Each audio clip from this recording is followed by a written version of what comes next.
മുറ്റത്ത് നട്ടുവളർത്തി.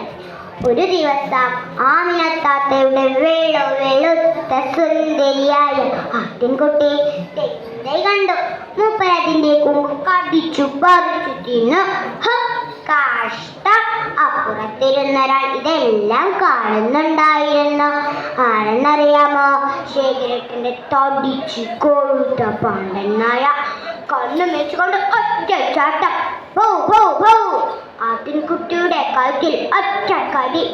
ബലം കേട്ട് ഓടി വന്ന ആമിനത്താത്ത കാണുന്നത് കണ്ണു തുറിച്ച് നാക്കു നീട്ടി ചോരയൊലിപ്പിച്ച് കിടക്കുന്ന ആട്ടിൻകുട്ടിയെയാണ്.